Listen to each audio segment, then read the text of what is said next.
Notice what this verse does not say, because what it leaves out is the whole point. Psalm 23 verse 4 says, "Even though I walk through the darkest valley, I will fear no evil, for you are with me, your rod and your staff, they comfort me." It does not say God will keep you out of the dark valley. It does not say faithful people get a different route. It does not say if your trust is strong enough, you will be airlifted over the hard parts. It says even though you walk through it. Through, not around, not above, not bypassing. The valley is part of the path. And the promise is not that you will avoid it. The promise is that you will not walk it alone. David wrote this psalm, and it is worth knowing that David was not writing from a comfortable distance. He was a shepherd himself as a young man.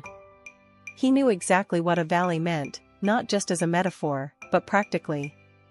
Shepherds in that region had to move flocks between highland pastures, and the routes between them ran through narrow, shadowed gorges where predators waited.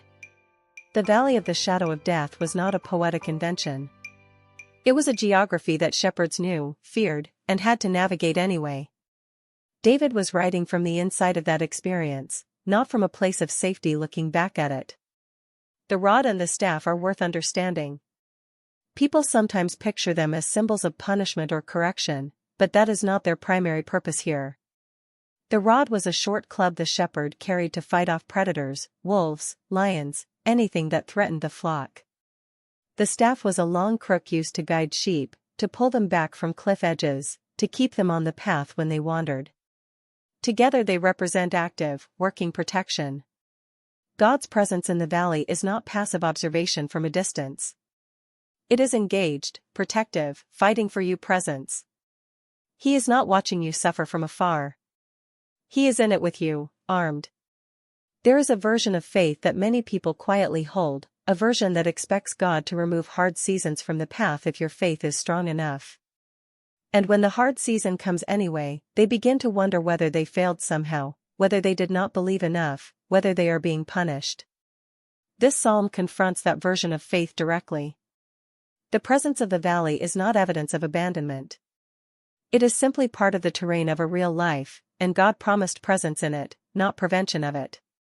The word through is one of the most important words in this verse. It carries a direction. It implies movement. It means the valley is not your destination, it is a passage. You entered it from one side and you will exit from the other. The darkness is real, but it is not permanent. And all the way through it, from the first shadow to the last, the shepherd is beside you. For us today, this matters because dark seasons come in all shapes. It might be a medical diagnosis. A season of depression that no one else can fully see. A grief that others expect you to be over by now. A period of doubt so deep it scares you. A loss so significant that the landscape of your life looks completely different than it did before.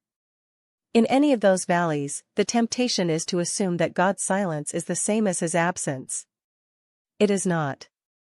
The valley has a way of making silence feel like abandonment. But this psalm says otherwise, quietly, simply, and with the authority of someone who has actually walked through the dark himself. The takeaway: the season you are in right now is not your destination. The valley has another side.